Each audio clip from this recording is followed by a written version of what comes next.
기도하시겠습니다. 오늘도 우리의 삶 속에 우리를 만져주시고 우리를 위로하여 주시고 우리와 함께 하시는 이가 하나님밖에 없음을 찬양하고 고백하는 우리의 찬양을 받아 흠양하여 주시옵기를 간절히 소망합니다.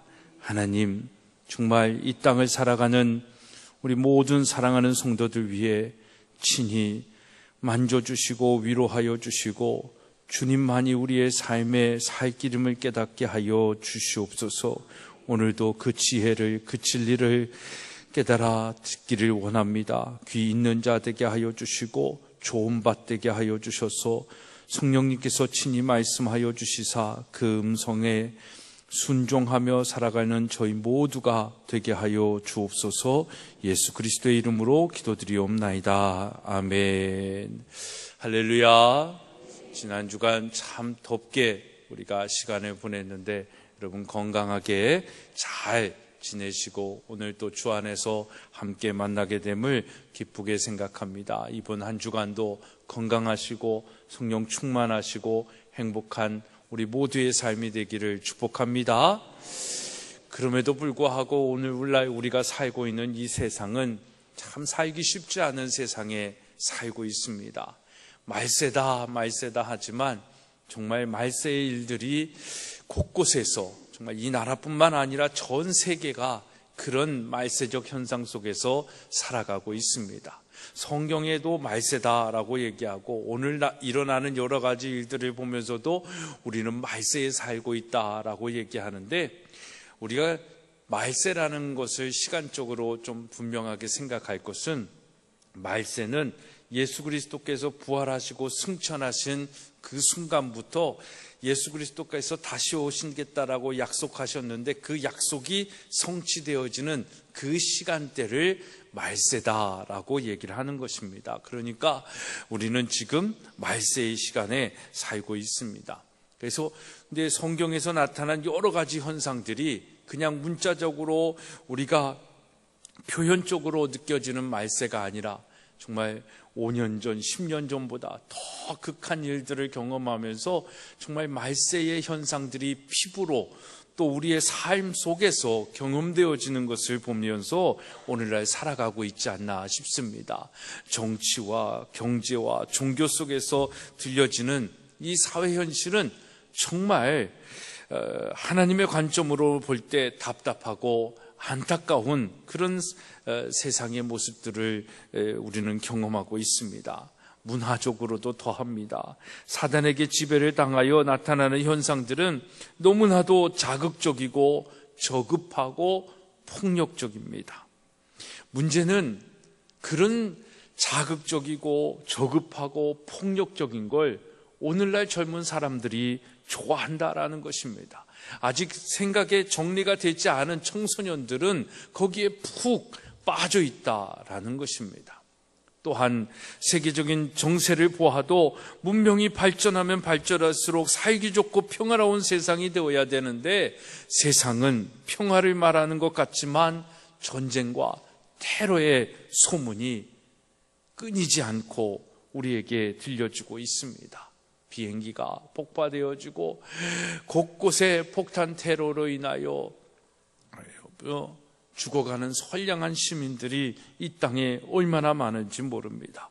종교다원주의 시대가 되어 종교 간의 통합을 이야기하지만 종교적 갈등이 사실은 전쟁의 테러의 근본적 이유가 되는 그런 시대에 살고 있습니다. 인권을 이야기하면서 자기만의 인권을 주장하면서 나의 인권을 주기 위하여 다른 사람의 인권과 공익의 권리는 아무것도 중요하지 않은 그런 시대가 되어버렸습니다. 그래서 공평을 얘기하면서도 우리는 어떻게 보면 역차별되어지는, 역차별을 받고 있는 그런 시대에 살고 있습니다. 동성애를 합법화하는 나라들이 점점 늘어나면서 자기의 성적인 것을 이야기하는 것으로 인하여 오히려 그 법을 어기는 자가 되어서 불이익을 당하는 이 시대의 사람들, 이 시대의 나라들이 점점 늘어나고 있다라는 것입니다. 우리나라가 지난주에 가장 충격적인 건 공동 화장실에서, 공중 화장실 있죠? 거기에서 우리 젊은 청년이 묻지마 살인으로 인해 가지고 안타까운 죽음을 당하지 않았습니까? 그러면서 이렇게 들어보니까 또 왜 공중 화장실이 왜 남자 여자 이렇게 분리되어서 이제 제대로 하지 않느냐라고 하는 그런 얘기들도 들어봤는데, 요즘 세계적인 추세는요 유니섹스 화장실입니다. 남자 여자의 차별이 없는, 그것이 차별이다라고 얘기해가지고 남자 화장실 여자 화장실 놓으면 안 되는 세상이 돼가고 있거든요. 그런데 그런 사고들이 일어나니까 또 이런 얘기들을 하고 있는 것입니다. 환경 파괴와 급진적인 산업화의 영향으로 환경은 파괴되고, 그 환경이 파괴됨으로 인하여 면역성은 상실되고, 그래서 감당하지 못한 그 전염병과 돌연병들로 인하여 온 세계가 두려움과 떨림을, 그런 시간들을 보내고 있지 않습니까? 이 외에도 성경에서 말하는 말세적 현상들이 우리 생활 속에 현실화되어지고 있는 것이 우리를 더 불안하게 하고 우리를 더 염려하게 만들고 있지 않나 싶습니다.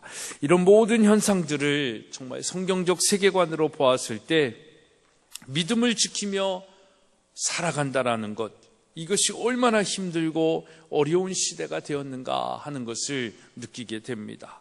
요즘은 하도 매스컴들이 기독교인들의 잘못을 노골적으로 들춰내고 있어서 어디 가서 교회 다닌다, 식사 시간에 기도하고 먹는 것은 정말 이제는 하지 않는 사람들이 대부분인 세상이 됐고, 어디 가서 교회 다닌다고 말하기가 어렵다라고 하는 세상이 되었습니다.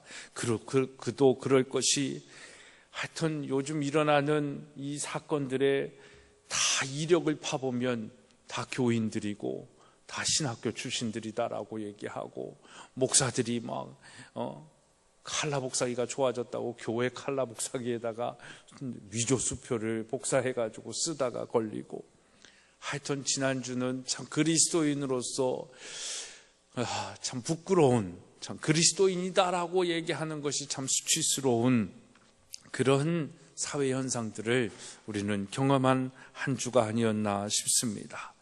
여러분, 오늘 본문의 말씀은 오늘날과 비슷하게 혼란스러웠던 에스겔 시대를 우리에게 알려주고 있습니다. 이 말씀을 통해 정말 하나님이 하나님의 백성들을 어떻게 그 말세의 시간에, 정말 그 타락의 시간에, 정말 어렵고 힘든 시간 속에 어떻게 하나님께서 일하고 계시는지를 우리가 깨달아 알기를 원합니다. 에스겔은 지금으로부터 한 2500년 전에 살았던 사람입니다. 당시 이스라엘 주변 정세는요, 오늘날 우리나라와 같이 극도로 혼란스러웠다라고 합니다. 더욱이 초강대국인 아수르와 바벨론과 애굽, 이 세 나라가 아주 이 각축전을 벌이듯 자기의 나라의 이익을 위하여 그런 씨름을 하는 국제 정세가 있었습니다. 이스라엘은 이들 사이에 끼어서 엄청난 피해를 보고 있던 약소국이었습니다.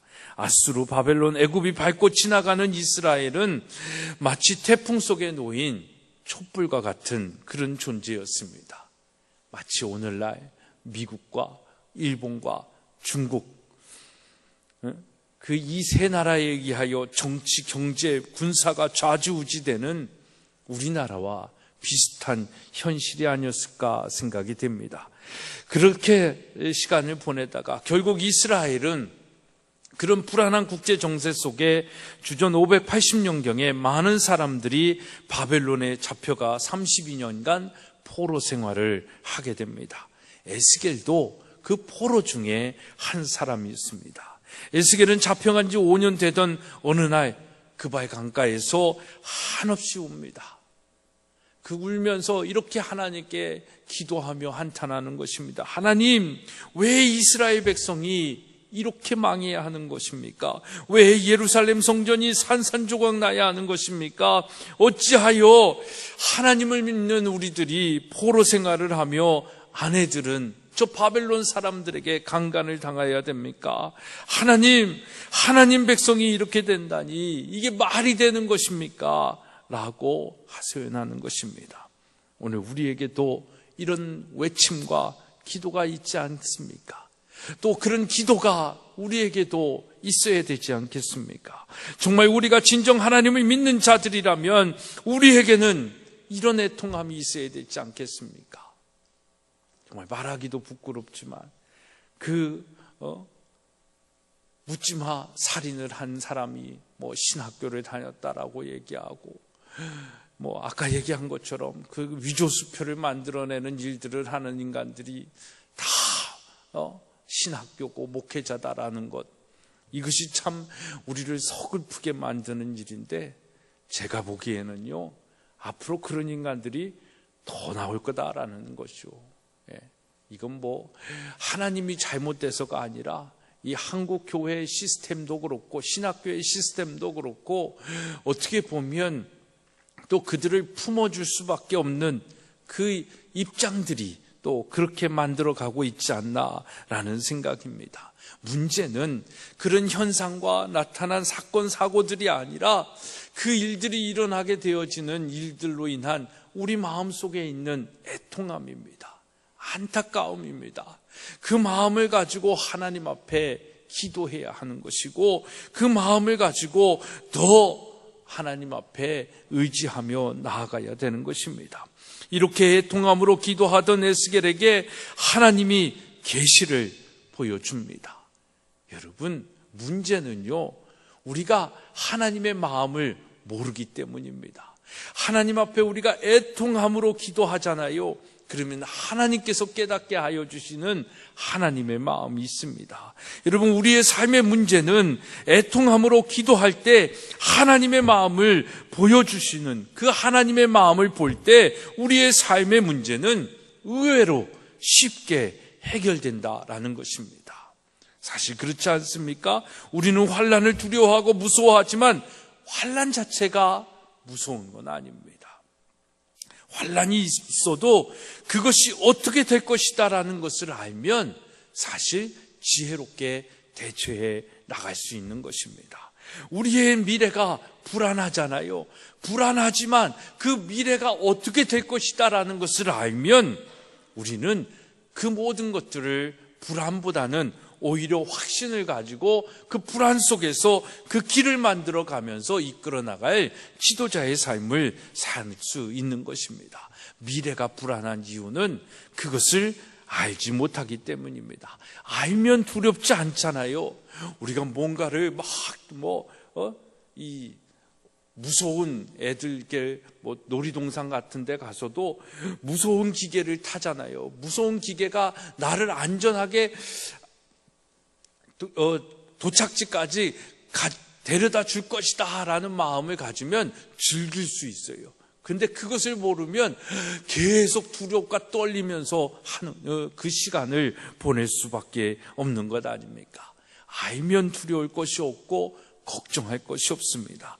에스겔도 처음에는 자기 민족이 당하는 고통의 의미를 몰랐기 때문에 고민했습니다. 그러나 이제 그 애통함으로 하나님 앞에 기도할 때에 하나님께서 그 의미를 알게 하셨고 오히려 그것을 통하여 많은 이스라엘 백성들에게 예언하게 하셨습니다.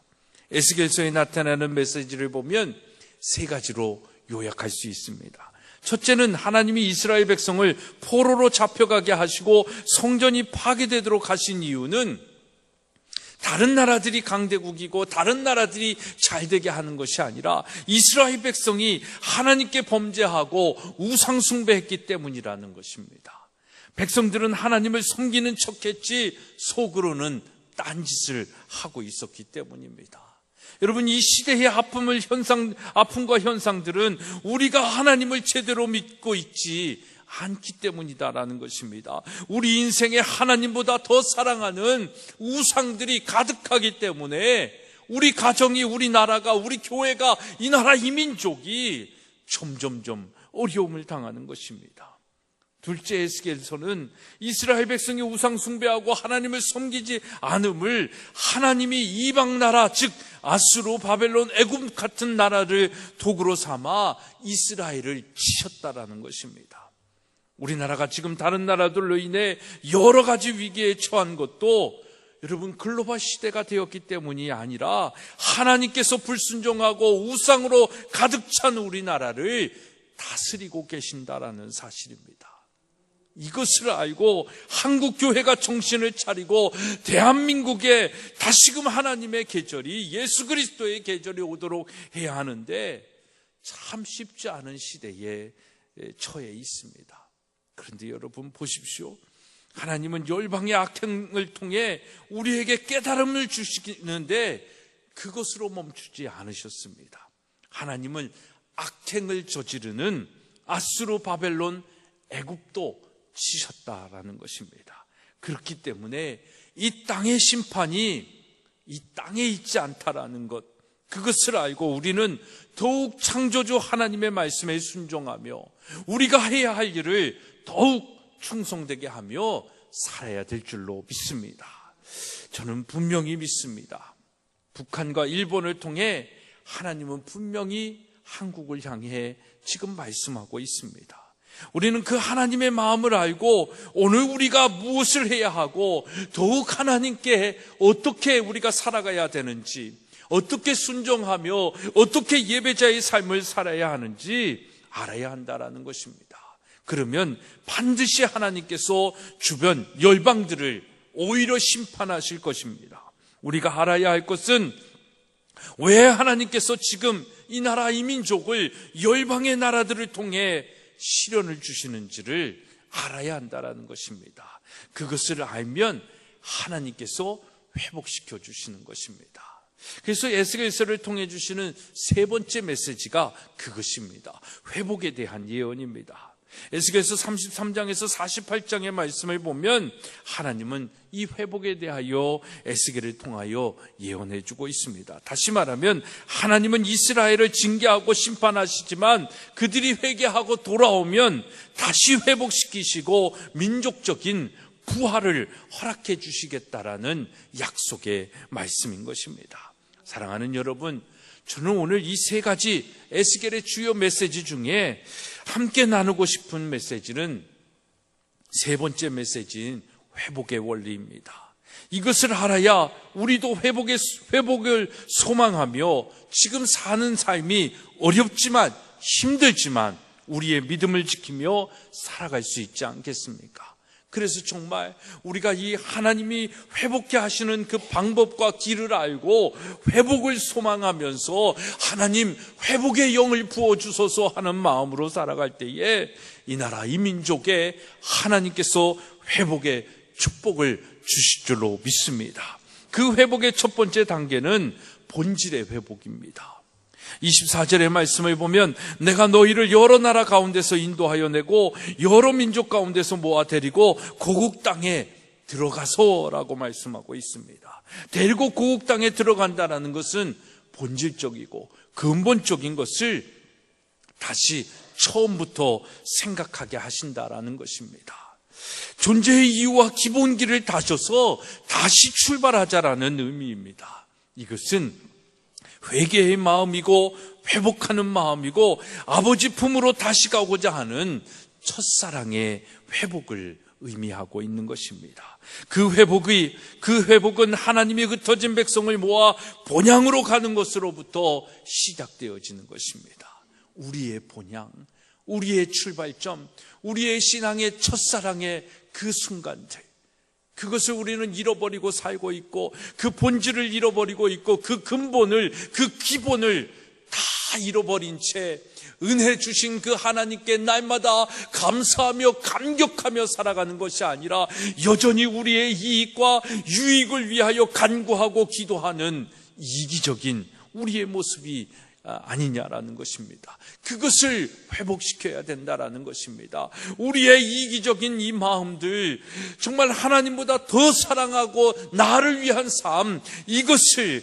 다시 나를 살리시고 나를 이 땅에 존재케 하시고 나의 죄를 다 사하여 주시고 죄악된 우리를 하나님의 자녀 삼으신 그 사랑, 그 은혜에 감격하면서 살아가는, 그래서 날마다 하루하루가 감사요 기쁨일 수밖에 없는 그 삶으로 회복해야 된다라는 것을 의미하고 있는 것입니다.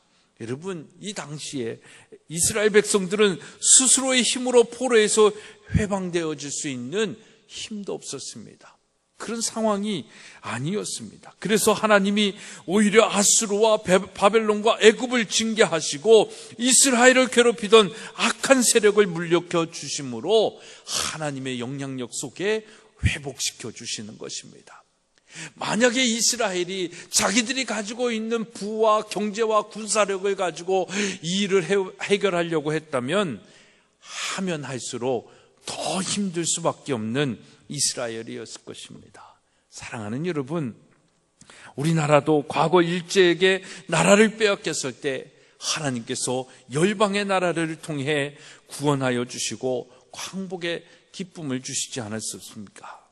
근데 지금 오늘 지금의 시간대에 생각해 보면 저는요, 지금 우리나라의 현실을 냉정하게 보면서 우리나라 스스로 지금의 국제 정세 속에서 할 수 있는 것이 아마 일제강점기나 6.25 때보다도 더 없다라고 저는 생각을 합니다. 이제는 세상이 변해서 자기 나라의 이익이 없으면 절대 다른 나라를 돕지 않습니다. 왜냐하면 전 세계가 지금 총체적인 불황의 시간을 보내고 있기 때문입니다. 너무나도 깊은 수렁에 빠져 있어서 회복의 기미가 있을까라는 생각도 해봅니다. 제가 보기엔 그것도 없다라고 보는 거예요. 이제는 그 회복을 시킬 수 있는 경제를 회복시킬 수 있는 동력이 이 세계에 지금 저는 없다라고 보는 거예요. 그러니까 더 힘든 겁니다. 거기에 박애주의니 인도주의니 이타주의니 같은 것은 이제 세계 정세 속에서 찾아보기 힘든 세상이 되었습니다. 왜냐하면 아까도 말씀드렸지만 자기 나라도 힘든 거예요. 나도 힘드니까 내가 힘든데 무슨 다른 나라를 돌봐주고 다른 나라를 위해서 무슨 일을 해줘, 이게 안 되는 겁니다. 지금 우리나라도 정치가 개판이지만 미국도 지금 굉장히 근본이 흔들리고 있어요. 트럼프라는 괴짜 대통령 후보가 나왔어요. 다른 사람들은요, 다 안 될 줄 알았어요. 안 될 거다라고 생각을 했어요. 제가 언제 갔죠? 한 3, 4월에 미국 갔었나요? 2월인가? 미국 갔을 때도 에이, 안 될 거야. 그냥 흥행만 하다가 결국에는 안 될 거야. 그렇게 미국 사람들이 다 얘기했어요. 근데 지금은 아마 공화당의 대통령, 그래서 뭐 이렇게 숫자가 조금, 대의원 숫자가 조금 모자라서 이게 숫자가 3분의 2가 안 되면 아마 그 공화당 정당대회 같은 데에서 다시 후보를 뽑는 그게 될 거다라고 예상들을 다 하고 있었는데 의외로 그 숫자를 넘어선 거예요. 그러니까 그 자기들끼리 뽑을 수 있는 그게 이제 없어지고 트럼프가 공화당 이제 후보가 되는 겁니다. 근데 이 사람이 이제 경쟁력까지 있어가지고 민주당의 힐러리 클린턴보다도 지금 대통령 될 가망성이 더 크다라고 나오지 않습니까? 여러분, 미국의 이 트럼프라는 괴짜 대통령 후보가 어떻게 나올 수 있었는가? 왜냐하면요, 그 나라의 잠재된 주류인 백인들이 있지 않습니까? 특히 백인 남성들이 살기 힘든 미국이 된 겁니다. 자신들의 일자리들을 흑인들에게, 히스패닉에게, 또 아시아인들에게 다 빼앗긴 거예요. 그러니까 자기들이 일자리가 있고 그런 사람들이 와서 아메리칸 드림을 이루어 나가는 건 그나마 괜찮았는데 오히려 그런 사람들 때문에 자기 일자리가 뺏긴 거예요. 그러니까 자기가 먹고 살 일이 너무너무나도 힘든 미국이 된 것입니다. 그러니까 경기가 좋을 때는 괜찮은데 어려우니까 본전 생각이 나는 것입니다. 그런 심리를 트럼프가 안 것인지 아니면 자기도 그렇게 생각한 것인지, 그래서 트럼프의 대통령 공작 중에 제일 중요한 게 뭐냐면 이민 정책을 바꾸겠다라는 것입니다. 우리나라도 트럼프가 막 이제 후보가 되면서 한마디만 던지면 막 나라가 벌벌벌벌 지금 우왕좌왕하는 그런 세상이 되는 게 뭐냐면 주한미군을 철수 안에 만에 주한미군의 주둔군의 비용을 다 대한민국이 내라 마라 그런 얘기들이 올 때마다 아주 그냥 한국이 아주 소동이 오는 그런 모습들을 우리가 보는 것입니다. 이런 정책을 대통령 공약으로 내세우니까 공감하는 백인 남성들이 대통령이 돼서는 안 되는 사람들에게 표를 몰아주고 있다라는 것입니다. 평으로는 다 미친놈이라고 얘기해요. 다 자격 없는 사람이고 막말하는 사람이라고 하는데 정통 보수당인 공화당 대통령 후보가 되고 상대방 후보에게도 경쟁력이 있는 겁니다. 그런 미국이죠. 일본을 일본대로 아베가 헌법을 바꿔가면서까지 국수주의 자기 나라 민족을 위한 정책으로 인기를 끌고 있는 것입니다. 중국은 여전히 인해 전술로 세계 경제를 주도하면서 또 만들어가고 있고, 북한은 곧 망할 것 같지만 망하면서 김정은이가 어떤 짓을 할지 모르니까 또 여러 가지 고민이 되는 겁니다. 이런 다양한 국제적 정세 속에 지금 한국이 할 수 있는 것은 하나도 없는 세상이 되어버렸어요. 이런 세상 속에 하나님께서 이 민족을 향하여 정말 다시 한번 긍휼히 여기사 이스라엘 백성들을 모으시고 고국으로 데려가시듯 우리나라를 인도해 주시지 않으면 우리 대한민국은 정말 살 길이 없는 그런 나라가 되는 것입니다. 그러니까 이 나라 이 민족을 생각할 때 정말 하나님의 회복케 하시는 그 영이 이 나라 이 민족에게 임하지 않으면, 부어지지 않으면 너무나도 어려운 나라가 되는 것입니다. 북한의 핵폭탄이 무서운 것이 아니라 그래서 우리는 하나님의 영이 떠나가는 것, 이것을 두려워해야 하는 것이고, 정말 이 나라 이 민족이 경제가 어떻게 되고 이런 게 되는 것이 문제가 아니라 정말 하나님의 영이 다시 한번 일제강점기에도 6.25에도 이 나라 이 민족을 살리신 하나님의 영이 지금 다시 한번 임하기를 우리는 소망하며 나아가야 되는 때인 것입니다. 여러분, 우리 민족은 단일 민족으로 홍익정신과 동방예의지국으로서의 정신이 살아있는 민족입니다. 그 정신이 일제강점기와 6.25의 아픔 속에서 이 나라 이 민족을 이렇게 경제대국으로 만들어 놓은 것입니다. 그런 아픔 속에서도 하나님의 역사와 보호하심 속에 기독교 중심의 나라가 변화가 있었고 경제적 성장을 경험한 나라인 것입니다. 그런데 그 축복 속에 하나님의 은혜와 영광을 망각한 지금은 배은망덕한 민족이 된 것입니다. 그러니까 인류 민족이 되어지지 못하는 것이고 계속 삼류와 같은 그런 나라가로 전락해버리는 거예요. 오히려 바이킹의 민족이었던 영국은 정말 하나님의 말씀으로 그 나라를 든든히 세워 정말 품격이 있는 나라라고 많은 사람들이 얘기한다면, 오히려 우리가 격이 있고 정말 정신이 살아있는 민족이 그 하나님의 은혜를 망각하고 세상과 타협하고 세상의 문화들을 받아들이면서 오히려 삼류민족이 되어가는 그런 안타까운 현실에 지금 직면하고 있습니다.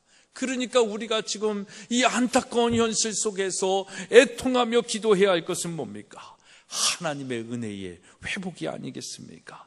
하나님이 역사하시는 그런 나라, 그런 민족이 되기 위해서는 하나님의 마음이 이 나라 마음 속에 회복이 되어야 되는 것입니다. 이를 위해 우리가 해야 할 일이 있습니다. 그것은 우리의 교만을 버리는 것입니다. 여러분, 우리가 가지고 있는 이 교만의 마음, 이것을 회개해야 되는데 우리가 다시 고구로 돌아갈 듯 정말 본질을 회복하지 못하는 이유가 바로 교만 때문이다라는 것입니다. 교만은 무엇입니까? 하나님의 의보다 자기의 의가 살아있는 것입니다. 자기 기준으로 생각하고 판단해서 그러는 것입니다. 그런 사람의 특징이 뭔지 아십니까? 예배를 소중하지 않은 거예요. 오고 싶으면 오고 빠이고 싶으면 마는 거예요. 예배를 드리지 않습니다. 기도하지 않습니다. 말씀 읽지 않고 듣지도 않습니다. 그냥 교회만 왔다 갔다 하는 것입니다. 그러고는 알량한 자신의 경험을 기준으로 남을 판단하고 비판하고 정죄하는 것입니다. 이것이 하나님 앞에 교만한 우리의 모습인 것입니다. 이러한 교만한 자들의 생활 속의 모습이 어떻게 나타나는지 아십니까? 우선순위가 하나님이 아닌 내가 되고 돈이 되고 일이 되고 자식이 되는 것입니다. 그래서 바쁘다는 이유로 예배드리고 말씀 듣고 기도하지 않습니다. 인간의 가장 큰 교만한 모습은 이렇듯 삶의 우선순위가 하나님이 아니고 내가 하는 일이 되는 것입니다. 그래서 망하는 것입니다. 돈이 조금 모일지 모릅니다. 원하는 대로 조금 될지 모릅니다. 하지만 궁극적으로 망하는 인생이 되는 것입니다. 오늘날 우리나라는 지금 그런 현실이다라는 것이죠. 정말 하나님 중심으로 이 나라 이 민족의 백성들이 그 백성들이 아니더라도 교회 다니는 사람들이 그렇게 목숨 걸고 하나님을 향한 마음과 말씀으로 중심이 되었을 때에는 하나님께서 붙잡아 주셨어요. 미련한 민족이라도 자원이 없는 나라라도 하나님께서 어떻게 하서든지 우리를 잘 먹고 잘 살게 해주셨다라는 것입니다. 근데 그게 오히려 독이 된 거죠.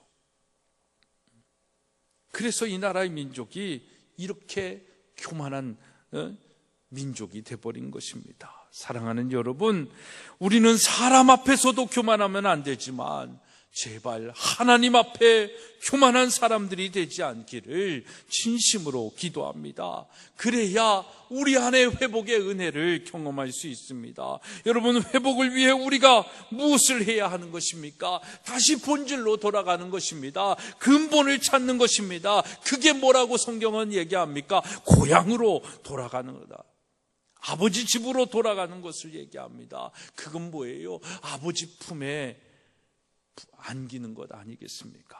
고향은 그런 곳이 아닙니까?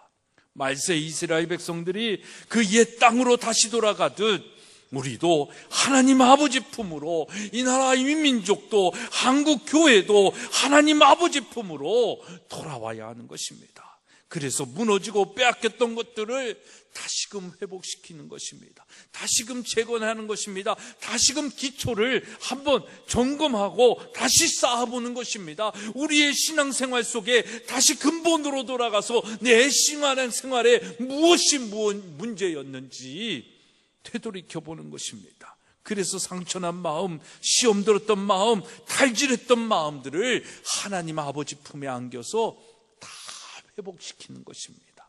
우리의 탈취는, 우리의 아픈 마음은, 우리의 상처는 우리 스스로가 세상의 방법으로 해결될 수 없습니다. 그런 해결은요, 해결된 것 같으나 또 다른 문제가 있는 거예요. 우리는 목마르지 아니하는 샘물을 마셔야 되는데 계속 목마른 이온 음료만 마시는 거예요. 탄산음료만 마시는 겁니다. 그러니까 해결이 안 되는 거예요. 분명히 문제의 근원은 거기에 있는 것이 아니라 하나님께 있고, 근본은 하나님께서 지으신 창조의 그 뜻을 회복하는 것인데, 우리는 세상이 바뀌었다고, 문명이 바뀌었다고, 21세기가 되었다라고 하나님을 등한시하는 겁니다.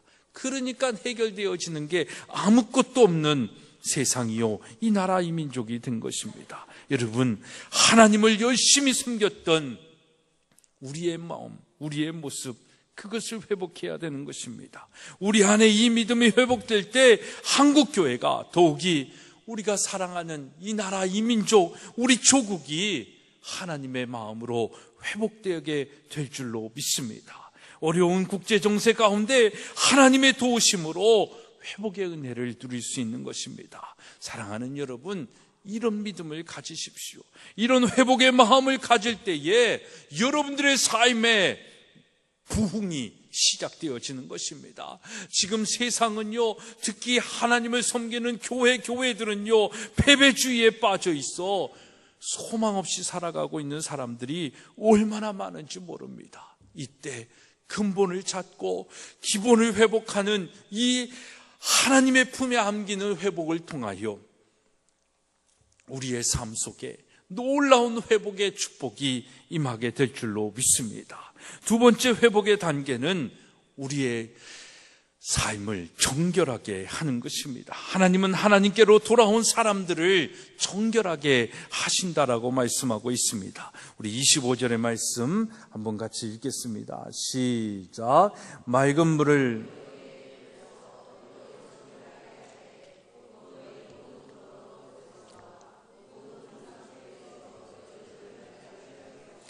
하나님은 우리가 모든 더러운 것에서 정결하게 되기를 원하십니다. 우리 몸과 영 안에 더러운 것이 있다면 여러분 예수님의 이름으로 씻음을 받아야 하는 것입니다. 하나님은 깨끗하고 거룩하신 분이시기 때문에 더러운 그릇에, 부정된 그릇에 우리의 복을 담아주실 수가 없는 것입니다. 그래서 우리가 먼저 해야 할 것은 우리의 더러운 것을 제거하는 것입니다. 더러운 생각, 하나님이 기뻐하시지 않는 것들, 사람들은 모를지라도 하나님은 아시는 우리의 죄악들, 그것들을 제거해야 하는 것입니다. 우리의 우상을 제거해야 하는 것입니다. 하나님보다 더 사랑하는 것들, 그것이 돈이건 권력이건 건강이건 명예이건 자녀이건 세상적인 모든 욕심을 하나님 앞에 제거해야 되는 것입니다. 이스라엘 백성들은 우상 숭배에 깊이 빠져 있었기 때문에 포로에 잡혀가지 않았습니까? 오늘날 현대인들은 자기 사랑이라는 우상에 빠져 있습니다. 그래서 그 자기 사랑이라는 것에 빠져가지고 오히려 자유하고 행복한 삶을 누리는 것이 아니라 오히려 자기 삶의 포로가 되어가지고 헤어나오지를 못하고 있는 것입니다.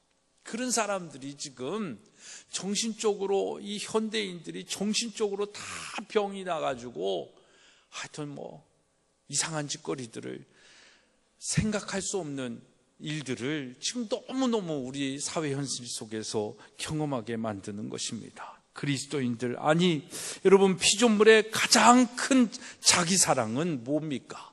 하나님을 사랑하는 것입니다. 믿으시길 바랍니다. 우리가 우리를 가장 사랑하는 방법은요, 나를 위하여 사는 것이 아니라 하나님을 사랑하면서 사는 것입니다. 하나님을 사랑하는 마음으로 살고 하나님께 영광 드리는 삶을 살 때, 그래서 인간은 가장 행복한 삶을 살 수 있습니다. 그런 삶을 살 때 가장 만족스러운 삶을 살 수 있어요. 그런 삶을 살 때 가장 마음에 평안의 삶을 살 수 있게 되는 것입니다. 그런데 현대인들은 잘못된 자기 사랑에 빠져 돈을 위해 살고 자녀를 통해 자기 만족을 채우기 위해 살고 있는 것입니다. 우리가 자녀들에게 야, 나는 못 배웠으니까 너 많이 배워라, 이게 정말 자녀를 위한 것입니까? 나를 위한 것입니까? 내가 못 배웠으니까 너라도 많이 배워보라는 그 마음 아닙니까? 나는 뭘 못했으니까 자녀라도 뭘 많이 하기 위하여 하나님보다 자녀 사랑을 앞서는 것, 그게 우리를 망하게 하고 우리를 죄악되게 만드는 것이고 자기 사랑에 빠져 우리를 더럽게 만드는 것입니다. 그래서 망하는 것입니다. 그래서 많은 것을 가졌음에도 불구하고 많은 사람들이 불행한 시대를 살고 있잖아요. 생각해 보십시오. 우리가 살았던 10년 전, 15년 전, 20년 전을 생각해 보세요. 지금보다 참 불편했죠. 가진 것도 별로 없었죠. 좋은 것도 별로 없었습니다. 근데 그때가 다 더 살만했다라고 얘기하지 않습니까? 우리의 욕심, 우리의 자기 사랑은 우리를 더욱더 불행하게 만드는 것입니다. 만족이 없게 만드는 것입니다. 그러니까 그 만족을 위해 사람들이 어떻게 하는 거예요? 더 자극적이고 더 극한 방법을 가지고 더 부정적인 방법으로 더 더러운 삶을 살아가고 있는 것입니다. 그래서 세상이 점점 폭력적이고 비인간적인 행동을 하는 세상이 되었습니다. 여러분, 이러한 세상을 회복시키기 위해 하나님은 우리에게 무엇 하신다라고 말씀하십니까?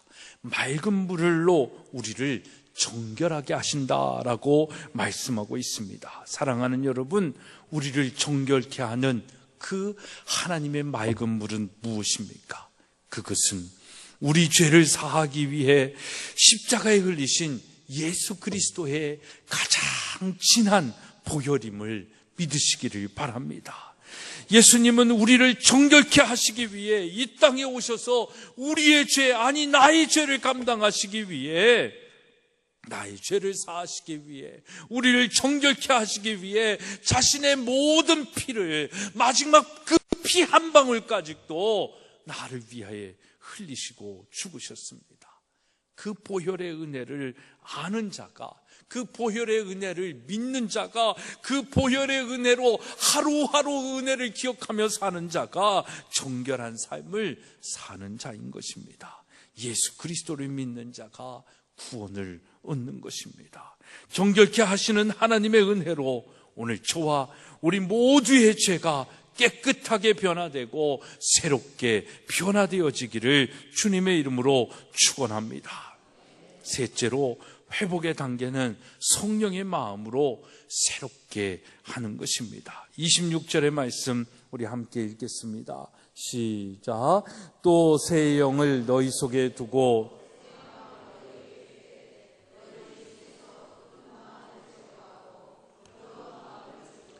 하나님은 성령으로 우리의 마음을 새롭게 하십니다. 회개하고 정결케 한다면 그 다음은 성령으로 우리의 마음을 새롭게 하는 것입니다. 바울은 고린도 후서 5장 17절에 그런즉 누구든지 그리스도 안에 있으면 새로운 피조물이라. 이전 것은 지나갔으니 보라 새 것이 되었다라고 말씀하고 있습니다. 그런즉 누구든지 그리스도의 보혈을 믿으면, 그리스도 안에 있으면 새로운 피조물이라. 이전 것은 지나갔으니 보라 새 것이 되었도다. 여러분, 예수 그리스도를 믿고 보혈을 믿고 예수 그리스도를 믿음으로 구원받은 우리는 이제 내 안에 내가 사는 것이 아닙니다. 예수 그리스도께서 우리를 살리신 그 영으로 사는, 예수의 영이 영으로 사는 내가 사는 것입니다. 새로운 피조물이 되려면 그래서 하나님이 새 영을 부어주셔야 합니다. 새 영이 부어주실 때 새 마음을 가지게 되는데, 그 새 마음은 굳은 마음이 아니라 부드러운 마음인 것입니다. 우리 안에 굳어져 있는 우리 세상살이 속에서 우리가 가지고 있었던 그 굳은 마음들, 세상을 사랑하고 나를 사랑하고 세상의 방법으로 살아가면서 굳어져 있는 우리의 마음이 이제 변화되고 보혈의 은혜로 긍휼을 입고 그 사랑을 덧입어서 새롭게 변화되어지는 것입니다. 에스겔은 그 마음에 대해서 에스겔서 11장 19절에 내가 그들에게 일치한 마음을 주고 그 속에 새 신을 주며 그 몸에서 굳은 마음을 제하고 부드러운 마음을 주어서라고 말씀하고 있습니다. 아마 이스라엘 백성의 마음이 무척이나 강팍했던 모양인 것 같습니다. 그래서 에스겔은 또 에스겔서 18장 31절에 너희는 범한 모든 죄악을 버리고 마음과 영을 새롭게 할지어다. 이스라엘 족속아 너희가 어찌하여 죽고자 하느냐라고 말씀하고 있습니다. 때로 예수님을 오래 믿었다는 사람이 오히려 마음이 강팍한 것을 봅니다. 살아온 세월 속에서 해왔던 자기의 신앙의 삶이다라고 얘기할 수 있지만 자기가 가지고 있는 그 신앙의 곤조를 버리지 못하는 사람들도 많이 봅니다. 목회자들도 더하고요.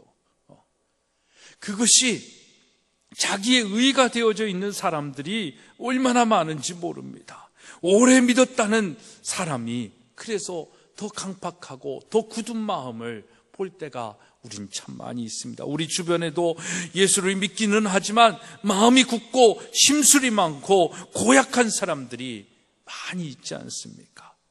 우리의 마음이 굳은 채로 남아있지 않고 다 녹아내려 부드러운 마음이 되어야 될 줄로 믿습니다.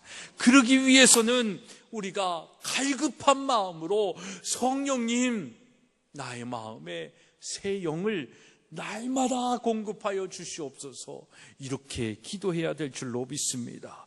오늘 이 시간 하나님이 우리에게 새 영을 부어주시사 사나운 마음이 부드럽게 되어지고 병든 마음이 건강해지며 더러운 마음이 깨끗해지기를 주님의 이름으로 축복합니다.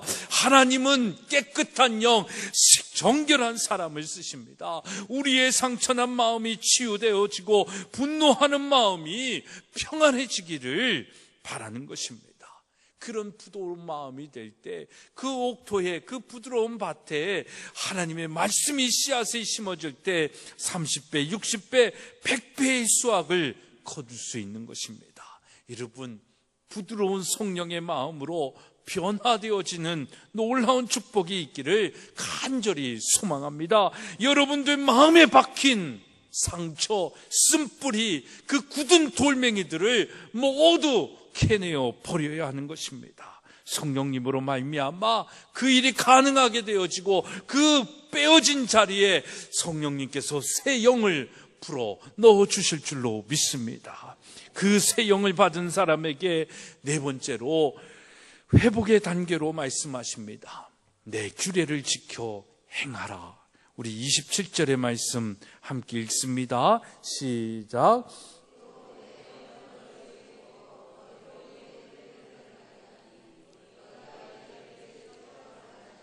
아멘.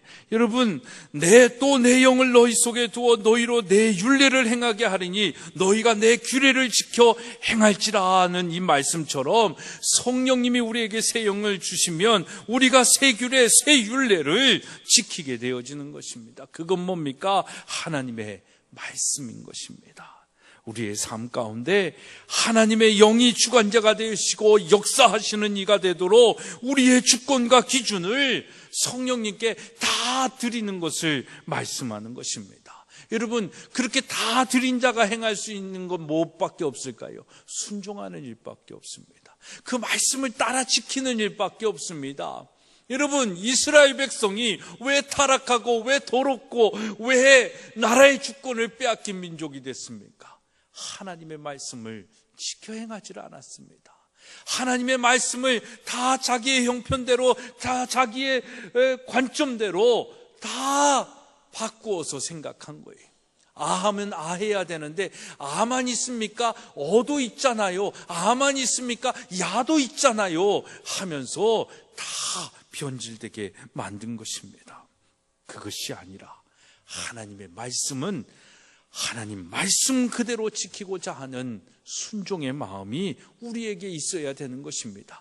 아할 때 아하고 하실 때 아할 때 아하고자 하는 우리의 순종의 믿음과 행함이 있을 때 하나님은 야도 주시고 어도 주시고 다양한 더하여 주시는 축복을 주시는 것입니다. 아할 때 아하지도 못하는 자에게 야와 어와 뭐든지 그것은 축복이 아니라 독이 된다라는 사실을 우리는 분명히 알아야 되는 것입니다. 그래서 우리가 회복하는 것은 순종의 자리여야 하는 것이고 충성의 믿음이어야 하는 것입니다. 우리가 지키고 순종하고 충성해야 할 것은 그래서 뭡니까? 세상의 방법과 논리와 나의 형편과 처지 속에서 변명과 핑계대는 것이 아니라 하나님의 말씀과 하나님의 약속인 것입니다. 그것을 지켜 행할 때 우리의 꿈과 비전과 환상을 알게 되고 회복됨을 통해 또 다른 하나님의 역사를 일으켜 나갈 수 있는 것입니다. 여러분, 이 땅의 타락은 하나님의 말씀을 지켜 행하지 않은 데 있습니다. 이 일을 위해 하나님께서 오늘 무엇을 하시겠다라고 말씀하고 있는 것입니까? 다시 회복시키시기 위해 하나님의 영, 성령을 너희 속에 두시겠다라고 말씀하십니다. 사랑하는 여러분, 하나님의 영 성령이 우리 안에 내 안에 있음을 믿고 소망하시기를 주님의 이름으로 부탁합니다. 성령이 임하시고 성령을 내 마음의 중심에 두면 하나님의 말씀, 하나님의 율례, 규례를 지킬 수 있는 힘이 생기는 것입니다. 내 의지와 내 힘으로 말씀을 지키는 것이 아닙니다. 성령의 도우심으로 그것들을 지켜 행하게 하시는 것입니다. 왜? 우리가 우리의 의를 자랑하는 줄 아십니까? 내 힘, 내 지식, 내 돈으로 했다고 생각하기 때문입니다. 근데 하나님은 그걸 원치 않으세요. 하나님께서 주신 힘이고 하나님께서 주신 우리의 의지고 하나님께서 주신 우리의 물질이지만 그것을 내 것이라고 생각하지 아니하고 성령님이 하게 하심을 따라 순종하면서 하게 하시는 겁니다. 그러면요, 내가 자랑하지 않아도 하나님께서 우리를 자랑 삼아 주시는 겁니다.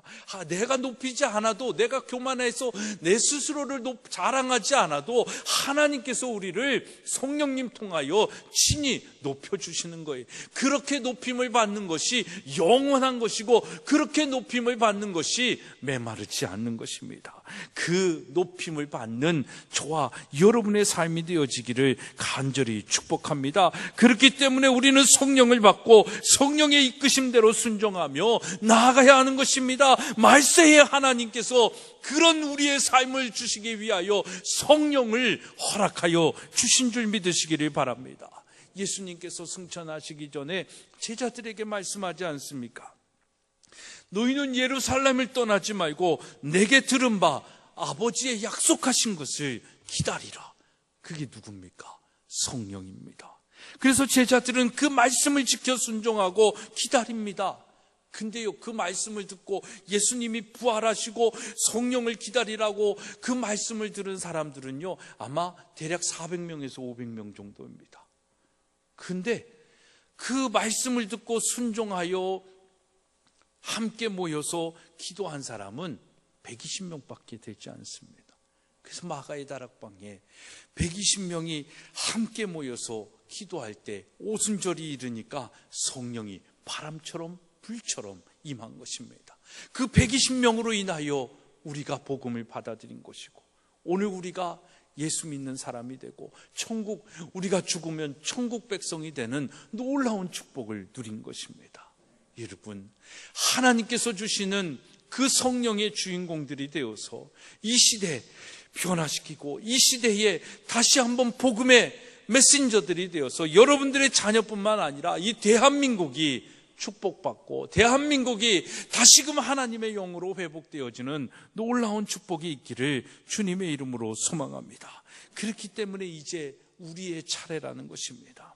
여러분 삶의 오순절이 이미 이뤘음을 믿고 기도해야 되는 것입니다. 오늘 성령을 내게 부어주시지 않으면 내가 이 자리를 떠나지 않겠다라는 그 사명을 가지고 날마다 숨쉬는 순간마다 교회에 올 때만이 아니라 가정에서나 일터에서나 어느 데서나 그 성령을 기대하고 사모하며 기다리는 마음으로 함께하면 날마다 숨쉬는 순간마다 성령님이 함께 하시고 새 영을 부어주시는 일로 여러분들을 통하여 크고 은밀한 일들을 하나님께서 역사하여 주실 줄로 믿습니다. 사랑하는 여러분, 혹시 여러분 피곤하고 힘들어 지쳐있지 않습니까? 신앙생활이 그저 그렇다라고 하면서 매너리즘에 빠져 어떤 희망과 소망 가운데 살지 못하고 있지 않습니까? 다 믿는 사람이 더 그렇다 그렇고 목회자들이 그렇고 대형교회들이 그렇다라고 하면서 너무나도 우리는 피곤하게 신앙생활하고 있지 않습니까?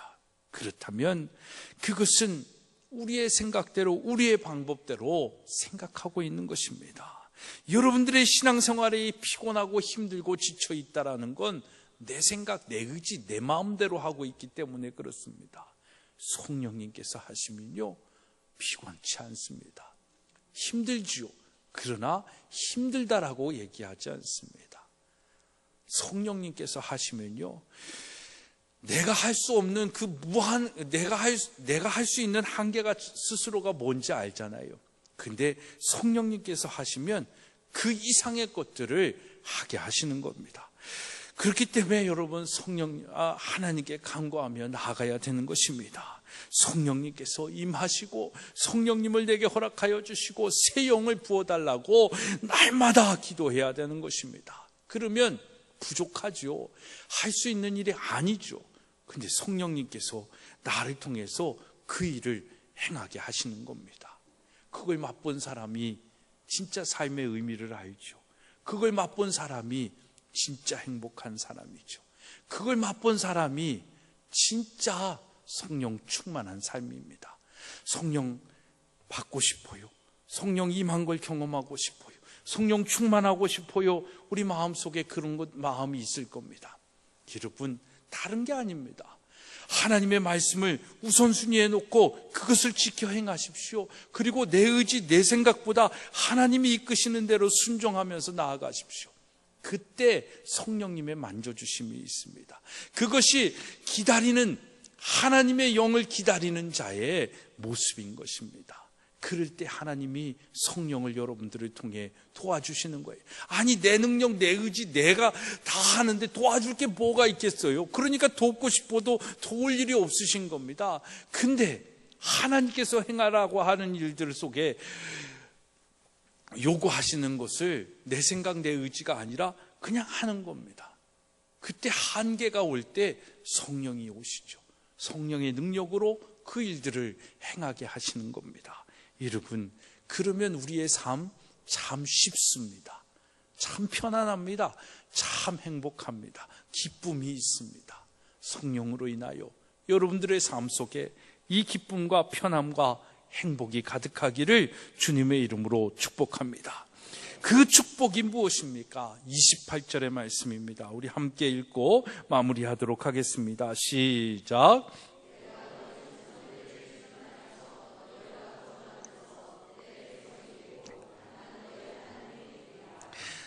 원래 우리는 하나님의 백성이고 하나님은 우리의 하나님이시잖아요. 근데 회복의 결론이 뭡니까? 너는 내 백성이 되고 나는 너의 하나님이 된다. 그렇다면 그 전제는 뭡니까? 우리는 하나님의 백성이 아니었고 하나님은 나의 하나님이 아니었다라는 겁니다. 무엇 때문에? 우리의 불순종 때문에. 우리가 하나님의 말씀을, 하나님의 그 규례를 지켜 행하지 않았기 때문에 내 생각, 내 방법대로 내 욕심을 채우기 위하여, 내 유익을 위하여 살았던 우리의 교만 때문에, 보혈의 그 공로가 있음에도 불구하고 그 보혈의 은혜를 의지하지 아니하고 나의 의를 자랑했기 때문이다라는 것입니다. 근데 그것을 회복하고 규례를 지키고 성령을 받고 다시 회복을 되니까 하나님께서 선언을 하는 것입니다. 넌 내 백성이 되고 난 너의 하나님이 될 것이다. 그럼 세상은 끝입니다. 여러분, 우리 전인교회, 전인기독학교, 이 보리울, 이 홍천, 이 나라, 이 민족, 정말 하나님의 백성이 되고 하나님이 우리의 하나님이 되고 우리가 하나님의 백성이 되어지는 그 회복의 은혜가 이 대한민국의 이 보리울의 우리 교회와 학교와 가정 위에 있기를 주님의 이름으로 축원합니다. 이 축복의 주인공이 되기를 소망하십시오. 우리로부터 시작된 이 회복의 축복이 우리의 담벼락을 넘어 많은 이웃에게, 이 나라 이 민족 위에 이르도록 기도하며 소망하십시오. 이러한 역사를 위해 우리 함께 하나님 우리에게 회복의 영을 부어주소서 날마다 기도하는 그런 성령 공동체가 되기를 주님의 이름으로 간절히 소망하며 축원합니다. 기도하겠습니다. 하나님 아버지, 오늘 우리에게 회복의 영을 부어주시사 우리의 죄악됨으로 우리의 교만함으로 성령을 멀리하지 마시고 다시 구원의 기쁨, 구원의 그 은혜를 누리며 살아갈 수 있는 귀한 믿음의 권속들 다 되게 하여 주시옵소서. 그런 우리를 통하여 성령의 영으로 살아가고 말씀을 지켜 행하는 우리를 통하여 이 지역과 이 나라, 이 민족의 구원을 얻게 하여 주시고 다시금 이 어려운 국제 정세 속에서 대한민국이 하나님으로 인하여 우뚝 선 주의 민족 되게 하여 주옵소서. 예수 그리스도의 이름으로 소망하며 기도드리옵나이다. 아멘. 아멘. 오늘 찬송가를 부르지 않아서 죄송한데요. 우리 559번 경배와 찬양, 이 땅의 황무함을 보소서 부흥, 우리 함께 찬양